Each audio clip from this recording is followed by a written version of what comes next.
Call the board meeting to order. Item 2, a pledge of allegiance, please. Pledge allegiance to the flag of the United States of America and to the republic for which it stands, one nation, under God, indivisible, with liberty and justice for all.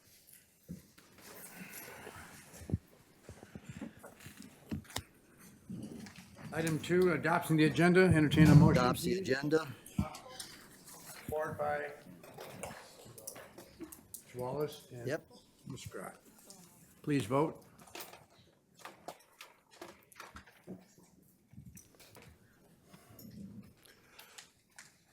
Motion passes 13-0.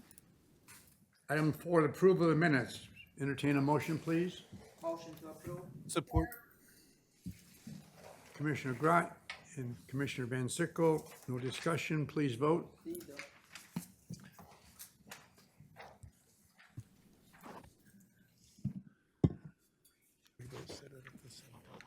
Motion passes 13-0. Item 5, public participation. This is an opportunity of speaking to any item that's on the agenda. You have 3 minutes. Anyone from the public, please? Anyone from the public? Anyone from the public? Be it no one responded, we'll close public participation. Item number 6, Public Service Committee presentation. This is regarding our casual day, recognition of Clinton River Watershed Council, May of 2025 Special Casual Day. Jennifer Hill. Jennifer? Good afternoon. Thanks for having me.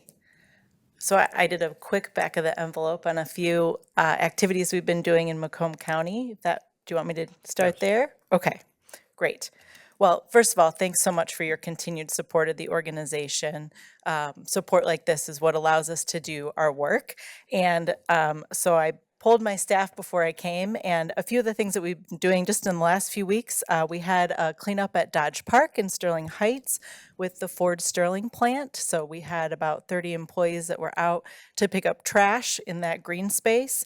We also last week held a meeting for input for paddlers to give us input on the new iteration of the water trail plan for the Clinton River Water Trail. We're in the process of updating that master plan. It's a state designated water trail, so we've been getting input from the counties and from all the communities in each county, and then also from the users of the water trail. And our goal is to have that plan updated by the end of the year. And then we'll be looking for funding from grants and other sources to actually implement pieces of that plan. So we're excited about that. And in the next few months, we are planning a native plant and rain barrel sale in Macomb County. So that planning just started. So we'll let you know when we have dates for that. We're also going to be piloting a program to provide residents in Sterling Heights, Warren, and Centerline this year. So we're doing a small pilot to provide people opportunities for us to come out to their property and assess whether they could install a rain garden, plant a tree, or install a rain barrel in order to capture some stormwater runoff from their property. So we're just about to launch our website on that in the next few days, and we're excited to see how that works. Our goal is to be able to provide those services across the whole watershed in future years. And then I also wanted to highlight that we have an upcoming weekly clean on August 13th, where we'll be at Meyer on Van Dyke and Warren. So we've started to do some non-traditional cleanups where we're actually cleaning up in places like parking lots, because we know that that trash eventually gets to the river in our green spaces. So we'll be there from 10 to noon. And then lastly, I brought some flyers because we have our annual fundraiser called Crafts on the Clinton, which is going to be hosted at Dodge Park on September 19th. And tickets for that go on sale at the beginning of August. So maybe I'll leave these somewhere. And happy to answer any other questions if there are any. Any questions? Yeah. Commissioner Howard? You said it's the cleanup is 10 to 12 Yes. this Saturday? No, Nope, August 13th. August It should be a Wednesday. Wednesday. And 10 to 12 at what location? At I was told the Meyer on Van Dyke. Okay, I think that I don't think there's There's a mire on Mound. Okay, I can double check the location Well, and get back if to it's you. in Warren, it's on Mound. If it's on Van Dyke, it's in Sterling Heights. right. Okay, Yeah. Yeah. my mistake. It could be 18, isn't there one at 18 amount? Yeah. It would be If you could just get back to us, we'd love Sure. to participate, and I Yes. love the concept of the rain barrels and everything. Yes, Thank you. I will. Add something to that. Meyer out in your area or something. They've got many mires, they've got many mounds and mires and all. They're trying to be, everybody's trying to be helpful here. Thank you. Yeah, no problem. No other questions? Please vote. Thank you. Chair, you need a motion We still. got it. Go ahead. We have a presentation here. Did you make a motion? I'll make a motion to recommend or to Receive and file. receive and file. Support. Commissioners, Howard, but let's do this presentation here. Oh, we're supposed to. Here again. Oh, okay. Who's doing these clusters again? Can you hold on to that check for a couple months before you cash it, if you don't mind? It's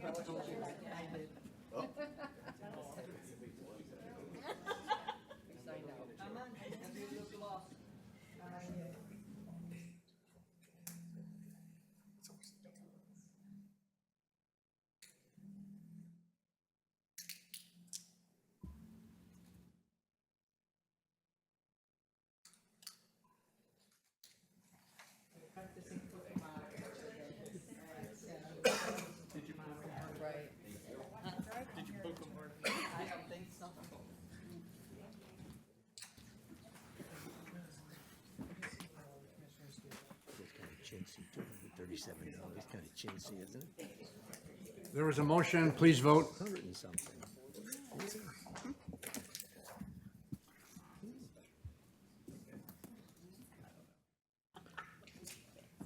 Are we going on a vote? Okay. Motion passes 13-0. Item 7, I'd like to combine A through I. Motion. Wait a minute. A through I. Support. Motion by Grigot. Brian walked up, a big smile on his face. He heard that. hello again. Good afternoon, Commissioners.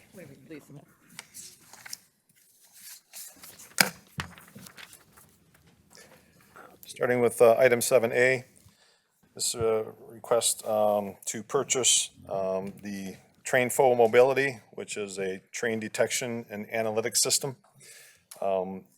This is a device and system that analyzes 60 rail crossings throughout the county on our jurisdictional roadways. These crossings are active more than a combined 1,300 times a day, delaying nearly 50,000 vehicles for a combined 2,500 vehicle hours a day dealing with trains in our roadway crossings. TRAINFO mobility will be focused on performing traffic impact analysis using TRAINFO congestion analytics by installing 4 sensors and interpolating crossing activity at 4 additional crossings. Benefits of this system. A system will benefit the motoring public, first responders, and traffic operations center staff by providing real-time, reliable information, blockage insights, summarizing rail crossing blockages, and congestion analytics tools. This will be another tool in the toolbox to aid us in making our roadways more efficient and more safe when it comes to rail crossings in the county. So seeking approval of that purchase in the amount of $61,895. That covers the installation and the devices in place with the annual subscription included, and then subsequent subscriptions for that service will be provided in the subsequent budgets. Item 7B is a Michigan Department of Transportation contract for the rehabilitation of North River Road from I-94 to Bridgeview Street. This is a total cost of $2,363,500. This is a federally funded project, 80% federal funds, 20% local match, split between us and Harrison Township. Item 7C is a Michigan Department of Transportation contract for the rehabilitation of 14 Mile Road over the Red Run Drain, and also the rehabilitation of 14 Mile Road from Van Dyke to Hoover. Total cost is $5,500,150. Once again, this is a 80-20 federally funded project. Federal funds 80%, 20% local match between us, Warren, and Sterling Heights. Item 7D is a contract with Harrison Township for a maintenance agreement of 27 pump stations located within the Harrison Township. The previous maintenance agreement with Harrison Township had us as an agency, as a road department, operating and maintaining these 27 pump stations within that community. We are a road department. We work on roads and bridges. So we worked with the community. We've upgraded all 27 locations as far as the pumps themselves to bring them up to date in newer condition. And the community was willing to kind of reverse roles where we have certain percentages for the cost of each servicing of the pump stations. And instead of us operating and maintaining them, the township will do that. And will invoice us our fair share as outlined by the maintenance agreement. This is something that was established well back when. Obviously, Harrison Township is a challenge with drainage, as most of you know. It's flat, it doesn't have much elevation, so it's a challenge. So this was established as far as these pump station locations well before my time at the road department. But this is a maintenance agreement agreeable to the township to have them service us, those locations and bill us for our fair share as determined through the maintenance agreement. Item 7E is an agreement with SEMCOG, Southeastern Michigan Council of Governments, to do a road safety audit, and this includes 2 locations within the county. This is a 80-20 match, so 80% federal funds to 20% local match. And that would involve 2 intersections, I believe 23 Mile in Van Dyke, and the other one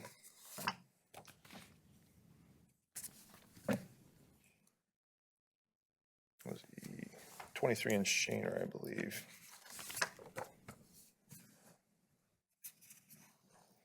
Yes, 23 Mile Road in Van Dyke, 23 Mile Road in Shaner. This will evaluate these intersections in need to determine future needs from a traffic flow perspective. Auditors, obviously the contractors that will be hired to audit these intersections will conduct field reviews and analyze data in order to make recommendations to us, the department, for future consideration and budgeting for necessary work that would improve the safety of these intersections. We were looking for these types of funds to improve, obviously, our roadway system, our intersections, to obviously our ultimate goal of making our roadways and intersections as safe as possible. Item 7F is an agreement with Manick and Smith Group for professional services. We had done an RFP/RFQ for engineering services for multiple firms. We vetted multiple firms, come up with a list of qualified firms to do work for us. Manick and Smith was cited to do soil borings for our upcoming projects. We require soil borings to determine nature of consistency of ground, especially when it comes to our traffic signal locations, where our foundations go for the signals outside in the Greenbelt area. So F and G are related, same company, Manick and Smith Group. Professional services for F is 22 soil borings at an amount of $70,816. Item 7G is 31 soil borings for a total of $91,304. Item 7H is a cost share agreement, and you've seen these before with other communities, townships. With Chesterfield Township, this is our limestone program. This was something that we were able to offer Chesterfield, as well as a couple of others, an additional mile above the 3 miles that are offered, because one community chose not to join this program this year with 3 miles, so that 3 miles was distributed to Chesterfield and a couple others. So this is the cost share agreement back from Chesterfield Township for the limestone program for this year.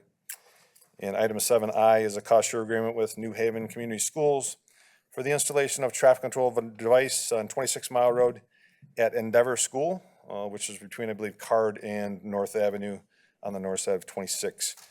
This is 100% paid for through the New Haven Community School District, and operations and maintenance will be paid for by them for future subsequent years. So I'd entertain any questions on those items. Commissioner Kraft, please. Thank you, Mr. Chair. Hi, Brian. How you doing, Commissioner? Couple questions for you. We'll start with the New Haven Community Schools traffic control device. First off, awesome. I'm glad we're partnering with them on that. Is that a traditional red, yellow, green light with arrows and things like that? Or what kind of setup is that going to be? Yes, I believe it'll be signalized, red, yellow, green signal, not just a beacon or anything like that. That would be installed. Obviously, it's a T intersection, so just the entrance to the school. Sure. So it's a little less involved, but same configuration as far as the poles and strand wires and signal heads. So a little bit more involved than Commissioner Romano's setup in Sterling Heights, right? Yes, more than just the crossing. Yes. So what's the timeline? I'd have to check with our traffic department as far as ordering materials and getting devices and stuff in. Is it more like next year? I can get that information back to you. Thank you, Brian. Don't want to misspeak on timeline. Sure. but I will check on that and get back. Thank you. One more issue, Mr. Chair, if you don't mind. Item A, you're going to have to sell me on this sucker because, I mean, obviously have New Haven in my district, and all I got to do is pull up Facebook, and there's a bunch of free information there telling me that there's a train stop there for hours. Do we have cameras at our crossings now? Not at the train crossings, no. We have 300 Everything and, Comtech has, we don't have any cameras at the train, or cameras at the train crossings? not unless they're directly adjacent to a intersection that has a camera. So we have 750 plus intersections. We have about 360 or 70 cameras. So we don't cover the entirety of the intersections even with our video abilities. Okay. This system is going to aid in, the analytics of the trains themselves in anticipation of when they will be there, how long they're stopped for, if there is an issue with the stop train, of us being to real-time reroute traffic or change signal timings around that area to get traffic flow so it's a safer environment. Obviously, less delays results in less issues with people getting angry, speeding up, passing.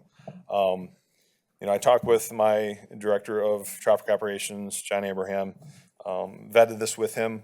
I was sold on it by his explanation of the improvement of even the video analytics, the assistance to our real-time monitoring of our intersections at Comtech. This will be an enhancement that is well worth its weight in cost.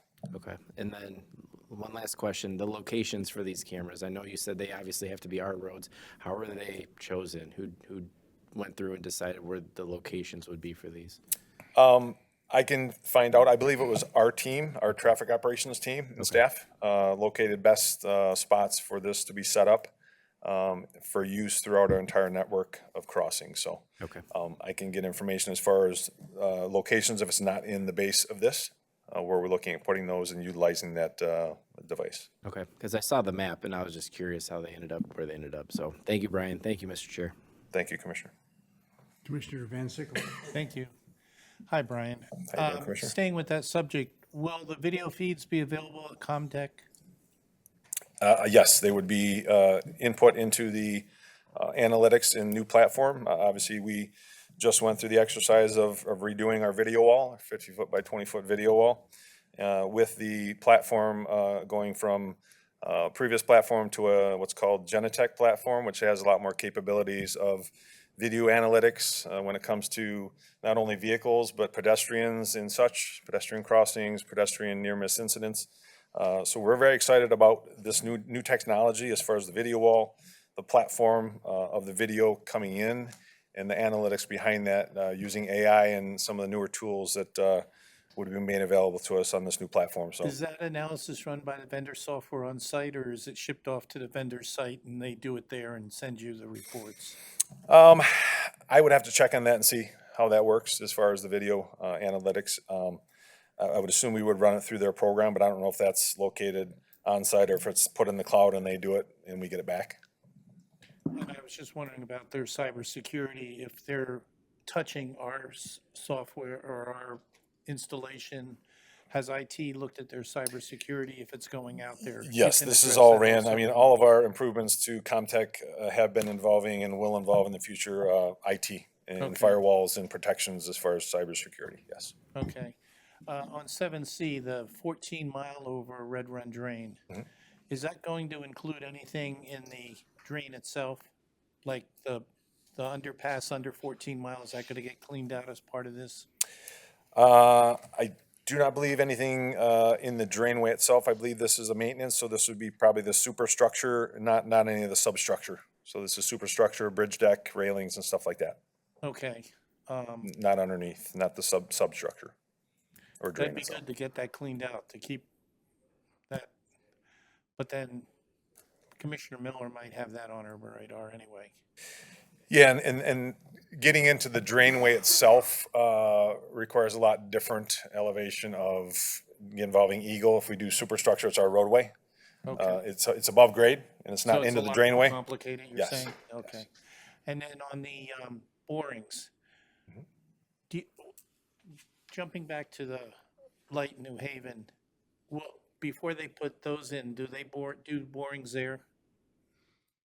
Because you said the borings were being done where your posts are planted. The signals for the school are gonna be most likely wood poles, and we don't really require photo poles. When we talk about soil borings, we're talking about usually mast arms that are extremely massive and have a significantly larger foundation Okay. that will require that soil boring investigation for those larger structures. And how deep do they go with those borings? You know?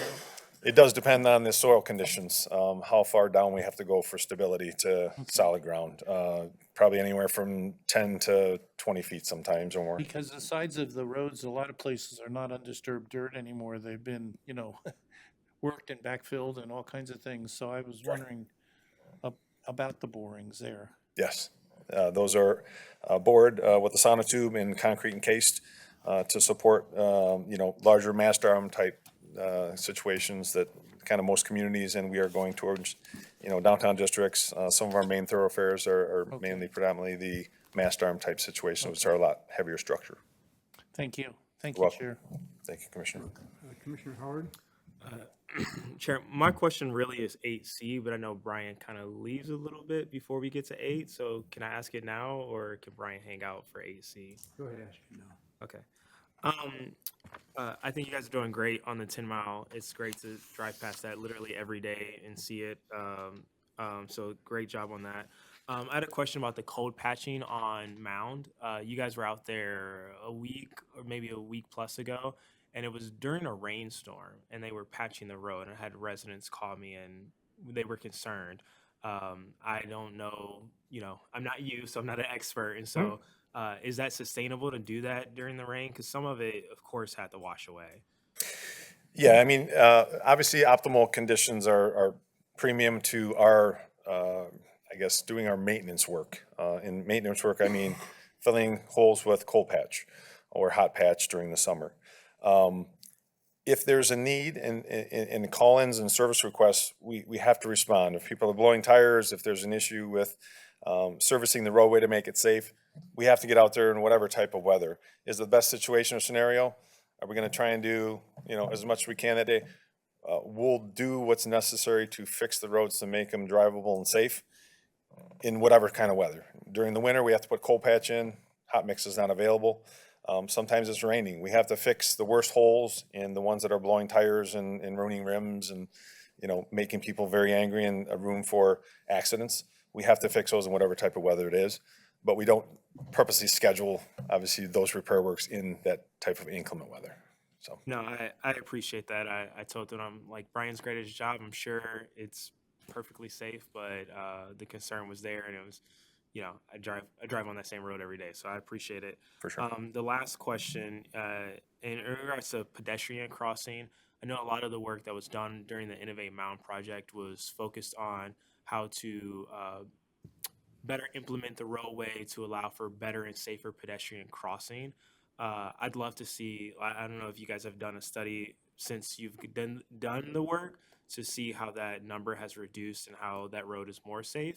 Because some folks have just asked, and I know we're going to do potentially down the line some more projects in the area. And so I'd love to see how that has reflected, because it's changed, you know, the roadway quite a bit.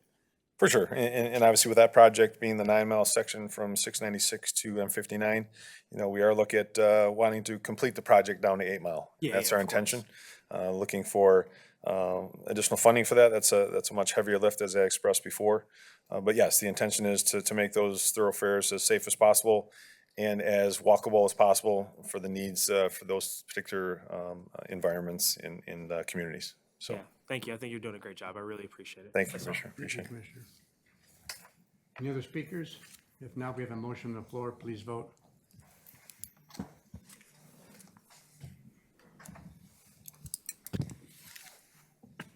Motion passes 13-0. Thank you, Commissioner. Take care. Item 8A, this is a motion receive and file on 8A, B, and C. This is Department of Army, U.S.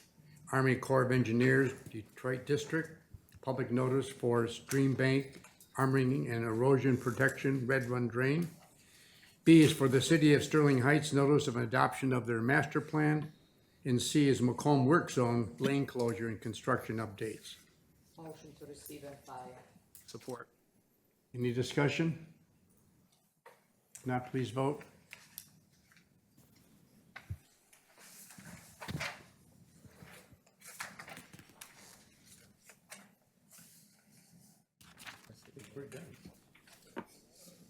At this time, we're going to turn it over to Public Safety. Commissioner Romano. Thank you, Commissioner. So I'll open up with Records and Public Safety Committee Department recommendations. I'm going to take items A, B, and C. Item A is a budget amendment for Sheriff's Department, Law Enforcement, Macomb Township, 2 deputies in a vehicle for $128,634. Item B is a contract, Macomb Township, Amendment Number 1, Law Enforcement Services, $936,853. And item C is other action, position control for Sheriff's Office. I need a motion to move this to full board. Motion to move to full board. I have a motion by Harold Hall, Commissioner Hall, and I have a support by Commissioner Van Sickle. And in front of me, we have Commander Abro. Commander, Well, hello. How are you guys hi, doing today? welcome.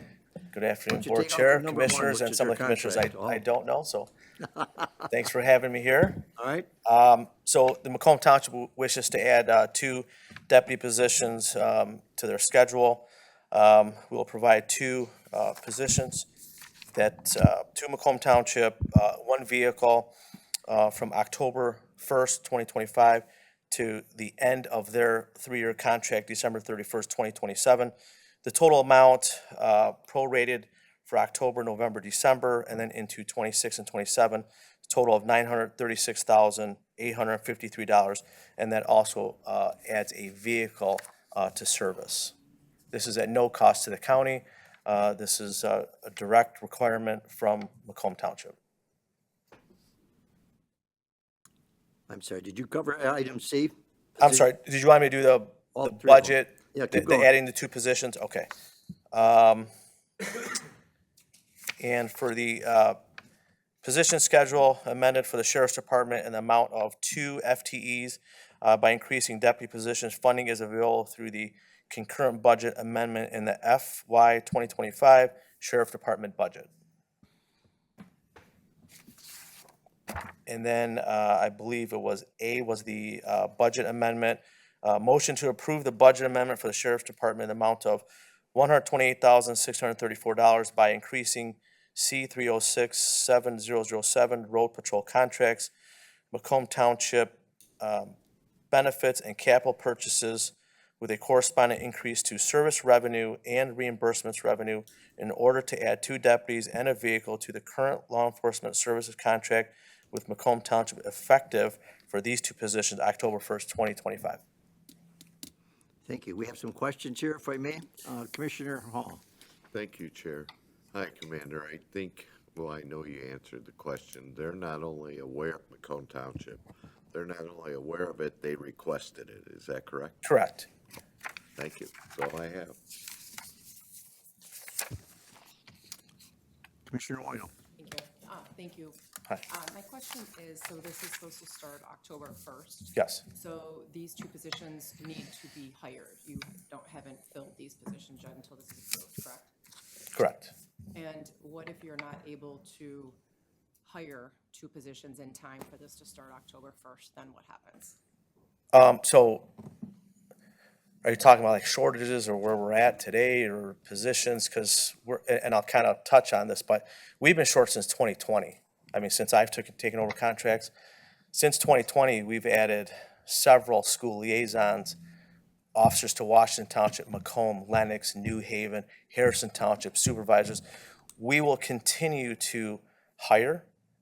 Shortages will always be there. We are 97% fully staffed. We're short in a few areas, but our priority is always to ensure the contracted communities get what they want. So we will make sure of that. I think right now, let me just double check, we're 16 deputies short. I know we hired 2 today. I believe they're from Detroit. We have 9 going to the police academy here in August. Thank you. I think I'm just a little concerned if you're not able to fill these positions that they're requesting, then you're pulling it from somewhere else to Yeah. fill a place that somebody's requesting them to go. So we will always fill it with overtime. Contracted communities always get their budgeted positions. And then if someone calls off or whatnot, we will fill it with overtime. And like I stated, we've been short since 2020. I think at one point, we might have been 47 deputies short at one point, and we still continue to maintain our contracted communities positions. Thank you. All set, Commissioner? All set? Yes, thank you. Thank you. Chair Sabatini. Thank you, Chair. Hi, Commander. Sir, how are you? Just a couple things. I know this was a big outcry in Macomb Township. They obviously wanted more public safety, so this is coming directly from them. And obviously them being a customer, you know, the sheriff is enacting this agreement. I know with commissioners, one of the things that I am working on with the sheriff in regards to this type of agreement is to separate these agreements within the budget so that we can see them separately. I think that'll help us budgeting, and I think that'll help the sheriff. They're in full support as well as finance on that, just to identify exactly what's in these contracts, what's expected of us as a county, and so that we're delivering on the contract. So I know Commander is actively involved in Macomb Township at their board meetings and representing the county in a great manner, and I just want to thank him for that. So thank you, Chair. Thank you. Thank you, Chair. I see no other speakers. I have a motion in support. Please vote.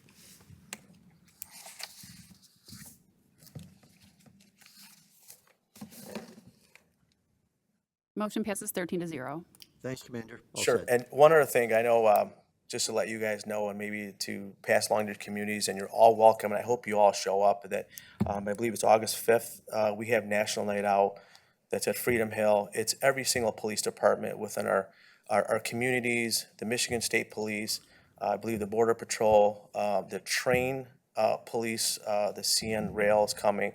And I really hope that you come out and show your faces and maybe pass along the word. We're all there. We're all one team.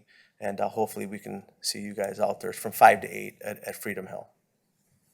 Thanks. Thank you. Okay, moving on. We're going to take item D and E together. Item D is a purchase from West Publishing Corporation for West Publishing books. Those are legal reference books in the amount of $82,371.84. Item E is a contract, Charter Township of Shelby, 41A District Court Extension of Indigent Defense Services. This is no cost to the county. I need a motion to move this to full board. So moved.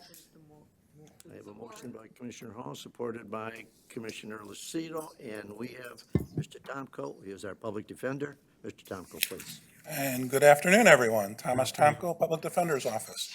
The two matters. The first one is from Westlaw Publishing. These are some legal publications that we need in the office. These are things that the attorney carries with them to court. There are things that are really on the opposing side. The prosecutors have these exact same things. So these are things that level the playing field, things that are necessary in court. This 82,000, this is spread out over 5 years.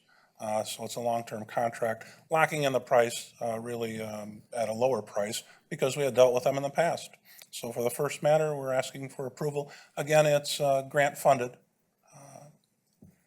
And that's the first item. The second item has to do with Shelby Township. Shelby Township is a non-county entity.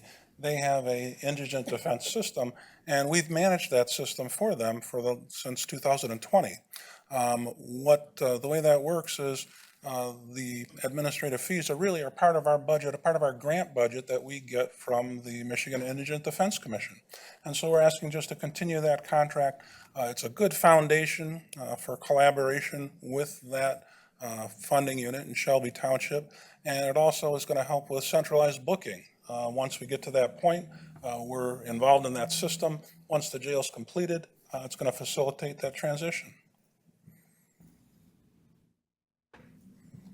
Okay, we have a question here from Commissioner Van Sickle, please. Thank you.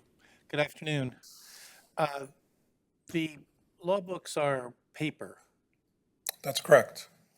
Does the company also give you access to any kind of electronic version? Because I'm all for paper, but the electronics are a lot easier to search.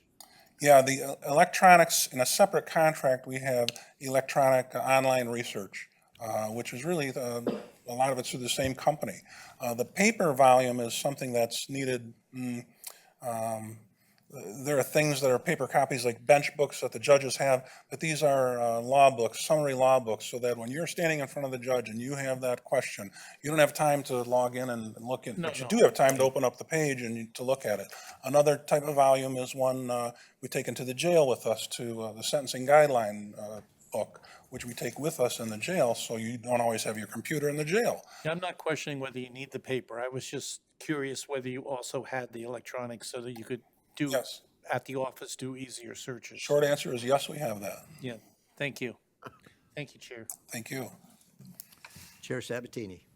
Thank you, Chair. Hi, Tom. In regards to the extension in your services for the 41A District Court, I know there's 2 other jurisdictions that go to that court. Do we offer services to them as well, or just for Shelby Township? The way it's divided is Shelby Township, that's the courthouse for, again, like several different jurisdictions, and they have their agreement with how they handle that. Our involvement is to maintain a roster list of attorneys, to provide defense attorneys on misdemeanor cases that come out of that court, and it could be for any of those jurisdictions. Okay. So it's not just for Shelby Township, it's for all those that go to Correct. that- So we're coattailing on the overall agreement that Shelby Township is handling those cases for the other jurisdictions. Got it. Thank you. Thank you, Chair. I see no other speakers. I have a motion in support. Please vote.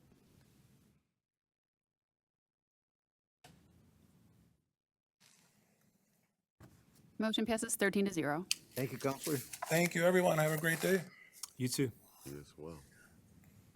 Moving on to item F, which is an agreement to Legal Notification Services, Inc. and Shelby Township Police Department, subpoena professional criminal subpoena delivery system participation. Well, that's a mouthful. $5,528.80. I need a motion to recommend this to full board, please. So move. Support. I have a motion by Commissioner Wallace, supported by Commissioner Woino. And we have Mr. Schmidt, please. Good afternoon, Commissioners. Thank you. This is one of the smaller items on your agenda today, but it's still important to us. The reason it's before you is because it's a pilot project with the Shelby Township Police Department, and as such, it qualifies for an intergovernmental agreement, which by the county contracting policy is required to come here. So that's why we're here. We would just ask for support for this. It is a better, more efficient way for officers to receive subpoenas and also cancellations.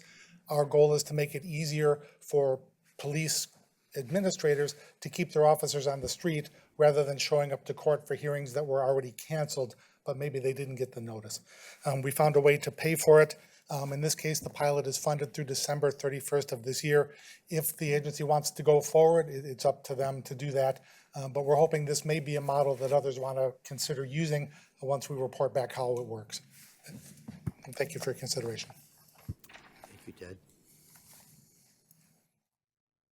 I see no speakers. I have a motion and support. Please vote.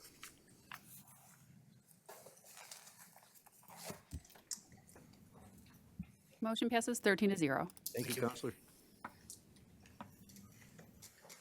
Let's go to item G, which is a contract, Premier Communication Group, Public Relations Contract for Safe Storage Initiative.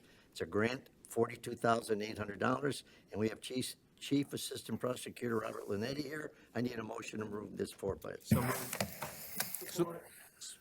Moved by Commissioner Howard, supported by Commissioner Kraft. Counselor. Good to see everybody here. It's different from this side of the podium, but a couple things here. Number one, this is a motion seeking to approve a contract with Premier, which is our ad agency that's going to promote this particular grant. And I know as a commissioner, the things I looked at most when I was looking for a contract approval with an outside source was the following. Number one, is it a grant? Yes. Counselor, you have height on you. Could you pull that either? Oh, sure. Yeah. Main thing is, number one, is it's grant, so it doesn't cost the county anything. So I always liked that when I was a commissioner. Number two, I always looked at the bidding process. We had 7 bids, and Premier was the lowest bid, so that's important. Number three, I looked at the technical aspects of the bid. Premier met all the technical aspects. Just because they were the lowest bidder doesn't mean they're not going to provide the proper service, and they are going to do that. And finally, the last thing I always looked at was whether or not they were in Macomb County. Well, unfortunately, he isn't in Macomb, but he's close. He's in Royal Oak. And this is Mike Fasano. He's the president of the corporation, and he actually grew up in Shelby Township, so we have that connection there. So, and this contract is mainly designed to have them promote our gun safety storage. This is an initiative that was promoted by PACPAM. We did get the grant. It was approved already by you folks. And what we're going to try to do is get the message out there on how people can safely store their guns. We're going to have some billboards, some ads, different postings and stuff like that. I also believe we're going to try to get into schools, and we might talk to commissioners as we get into different districts to join up with us as we promote this program. Thank you, Counselor. Commissioner Howard. Hey, thanks, Chair. What percentage of the grant is the total amount of this contract, the total amount of the grant? It's going to be like 80% of it. We have 42,500 of it is going to them, or 42,800 of them is going to these folks, so they can do that billboard promotional stuff. The other 10,000 we're holding back, and that's going to be because we're going to do a tele-town hall about the issue. So this is going to take about 80% of the grant to cover that. Got it. Thank you. Just want to thank you for coming out to our gun lot giveaway. Throughout the county, working with other elected officials, we gave out upwards of 600 total gun locks. I have 75 in my car just for you, in the truck downstairs. But I just want to appreciate you and the Michigan State Police that came out and supported. This is such a huge initiative. If you watch the news today, someone in Detroit got hold of an adult got a hold of an unsecured firearm. It was a revolver. They were playing with it in a restaurant, shot themselves in the hand and 2 other patrons in the restaurant. And this was an adult. So this is, I mean, beyond like critical. I know this is grant funded, but this is something that even like everyone should support. So it's so needed, unfortunately. Hopefully these folks will get the message out. That's what we're trying to do is advise people on what to do and avoid situations like that. Yeah, thanks. Thanks, Chair. Thank you, Commissioner. Commissioner Lucido, you withdraw? You may speak. No, I'm good. Thank you. I see no, oh, you turned in late. You know what happens when you You turn were in still late to me? talking. Commissioner Zinner, please. Thank you. I would say it would be helpful if the gun wasn't loaded and he's using it. What? No bullets in it. You can't shoot anybody. Thank you very much. Thank you, Commissioner. Any other speakers? Seeing and hearing none, we have a motion and support. Please vote.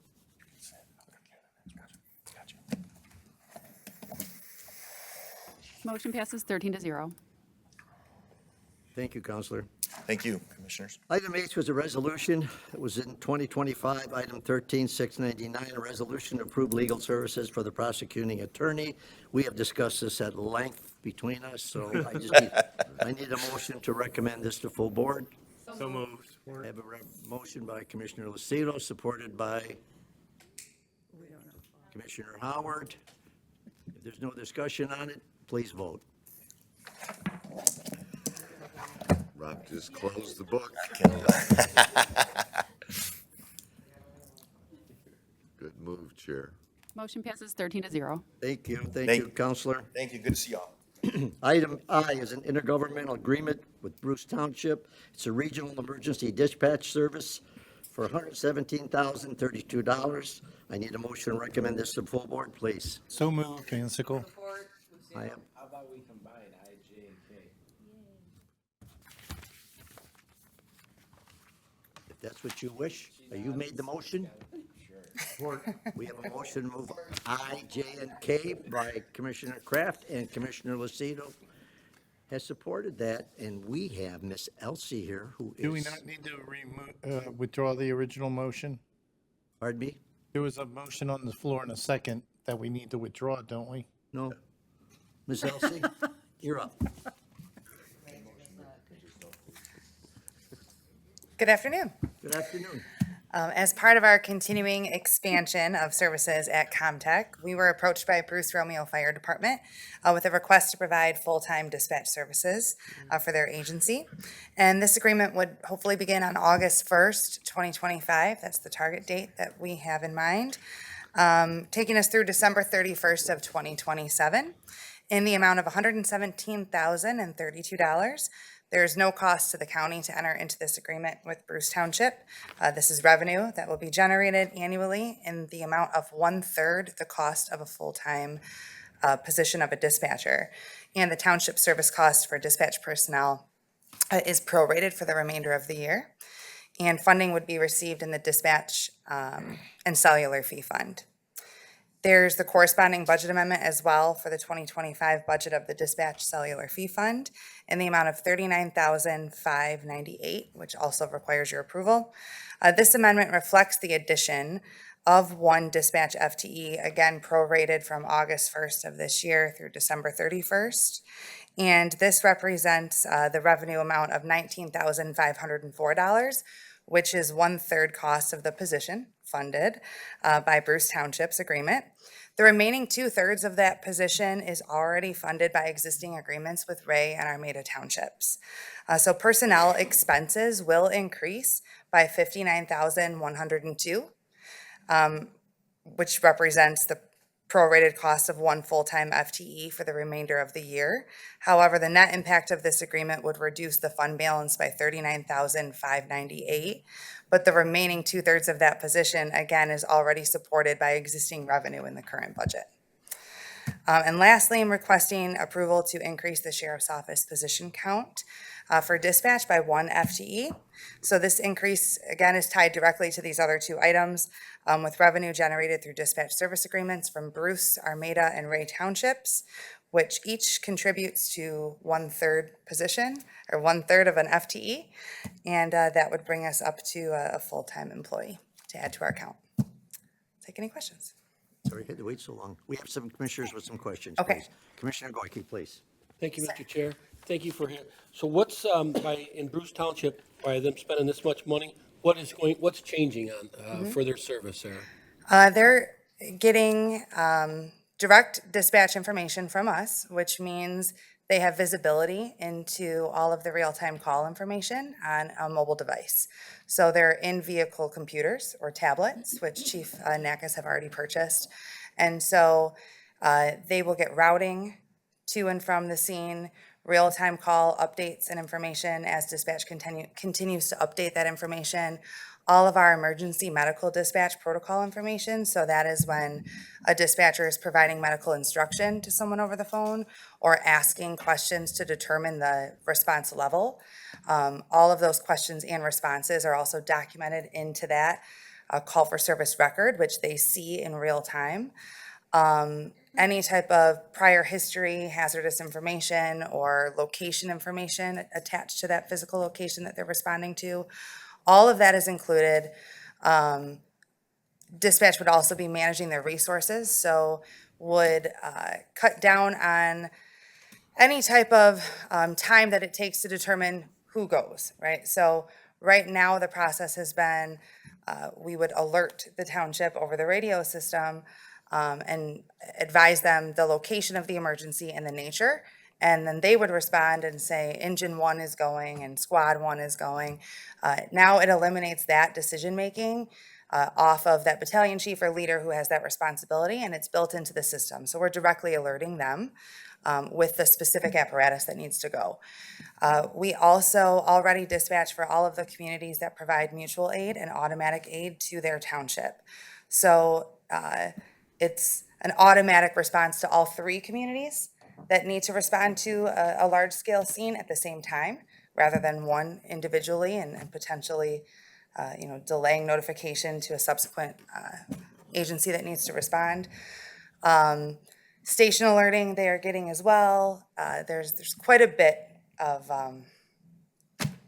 resources and functions. So mainly it's for the, the first responders of the fire department, emergency and Yes. emergency ambulance services and such. So now that, and Armada is advanced life support. Mhm. So are they in Ray, Richmond? Yeah. So they still dealing, so this will be going through Richmond Lennox EMS, or this is still separate? They still gonna have that central radio system that's, through the com over here? Yes. I'm having a hard time understanding that they're all working together and with mutual aid and everything. And now we're spending $117,000 more in Bruce than what our Ray, Armada, and So Richmond is. Ray and Armada do have a contract with us as well, and they have a very similar cost arrangement with us. Okay. So those were new in the last couple of years. So the fire departments up there did enter into agreement with us as well, Washington Township too. So we have all of those surrounding communities. Richmond Township contracts with the city of Richmond for dispatch services. So Richmond Fire responds to both the city and the township, and the city of Richmond 911 Center dispatches for them. What is very convenient about this intergovernmental agreement with Bruce is that we are already the primary PSAP for Bruce Township. So meaning anyone that calls 911 and within that township boundary, it's coming to Comtech. And so to take that call and have the ability to dispatch that call too, and not, relay that to an outside agency, it's always more convenient to be able to do that in one operation. Also going to the state police as well, in that area, as well as to the sheriff department? No, No, it's not? For the No, no. So the state police will respond, but that's the dispatchers within Comtech contacting the state police and asking if they are available. So all of the 911 calls come directly to Macomb County Sheriff's Office at Comtech. Yeah, well, I guess we're on the same page. I'm just saying it wrong way. Commissioner, would you speak into the microphone? You're leaning back. There you go. Yeah, I'm just trying to absorb it all because it's, I'm very disappointed with our state police, and that's where I'm kind of with this whole situation here and spending the extra money so that they get the coverage up there. It's very light coverage in the north end of Macomb County right now, making sure that, the dispatch and stuff. I mean, we're third largest county, and we don't even have a state police post here. So this is something that we have to work on our legislators with. Everything from the state police has to come out of Wayne County. Oakland County, second largest county, doesn't even have a state police post. It's very, very, disheartening, that we're second-class citizens in the, 2 largest counties, 2 out of the 3 largest counties in the state. And then with this dispatch, I believe I got it all under control, that everything through Comcast, then they contact everything, and it's real time for them to work. And that's that special radio device that they're using. Yep. Yes, sir. Okay, so I got it under control. Thank you. That's it. I understand now. Thank you, Commissioner. Commissioner Zinner, please. Thank you, Chair. That was my question is, does the North, how many cities or townships have this? So it's all got, every city or townships has that now. Richmond don't. No, not every city or township contracts with us at the sheriff's office for 911. For 911 services, we provide, that answering service for majority of the communities in the north end.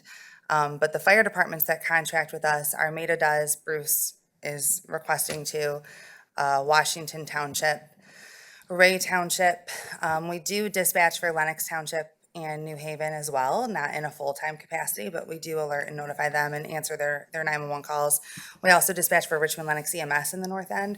So really it is the city of Richmond, Richmond Township, Memphis. and Memphis, right, the part that's in Macomb County. That does not. Thank you. You're welcome. Thank you, Commissioner. Commissioner Van Sickle, please. Thank you. Good afternoon. Hi. So, did I understand you said the 911 calls already come to your organization? Yes. If they didn't, who do you contact to have that changed? You. So the Board of Commissioners has, purview over the 911 service plan in the county. No, I didn't ask my question well. Okay. If the 911 call, when somebody dials 911, it's routed to somebody. Yes. So electronically, it has to, instead of going wherever it went, it has to be switched over to Comtech. Who does that? Well, I if mean, it's. I would have said Michigan Bell before, but Right, the 911 service provider, but it has to, it's not a decision of the resident where that call goes, right? It has to be, it's a county decision, because as a county, we have to identify who that 911 service provider is for the communities within the county. And every municipality, every community in the county has to have the same 911 service provider. So we're in the process of migrating right now from our current provider to Peninsula Fiber Network. And however, if a resident of Bruce Township were to call, and maybe they are on a border road, right? Maybe they live on DeQuinder, and for some reason that landline call was improperly routed by Peninsula Fiber Network and their selective routing technology to Oakland County, we would have to be notified of that, and most often we are, because Oakland County would transfer that call to us and say, this is yours. And we would contact the provider and say, you have this, parcel or this address here that needs to be updated in our geographic boundary. And they would do that and then make some test calls. Okay. So, yeah. Thank you. Yep, you're welcome. I apologize, I misunderstood your question. No. Thank you, Commissioner. I see no other speakers. We have a motion in support. Please vote.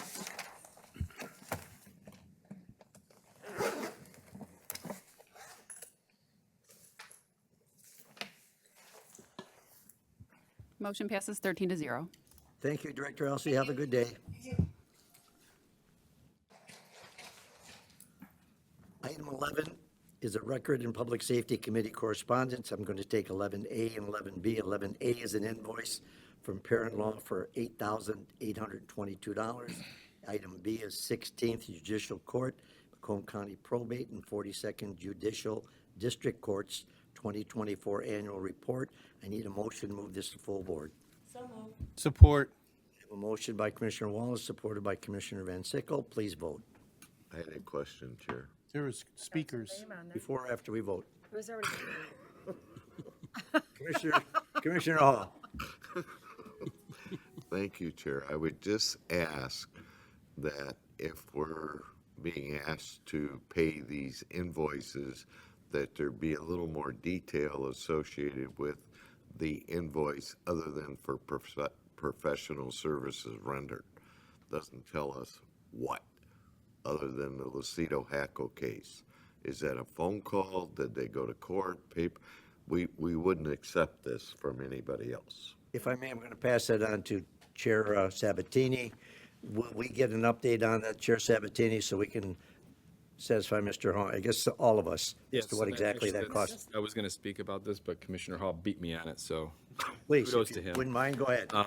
So wanted to give an update on this bill specifically. So we did receive the detailed bill in from the prosecutor's attorney. We obviously did approve this counsel for the attorney. Being that we're the intermediary here, we did review the bill in detail. Our independent counsel did review the bill in detail to make sure that it was valid. But per attorney-client privilege and detail of the bill, that's why you're seeing a summary bill here on this. So it was reviewed in detail, and it was appropriate per the billing. Thank you, Chair Sabatini. Anybody else have any questions regarding this? Thank you. Oh, I'm sorry, Commissioner Thank you, Kraft. Mr. Chair. And also just to note too, this isn't for approval. This is just correspondence for Yes. receiving files. So we've done this already. It's really basically just us having the ability to see the invoice. Thank you, Mr. Chair. Anybody else? Seeing none, please vote.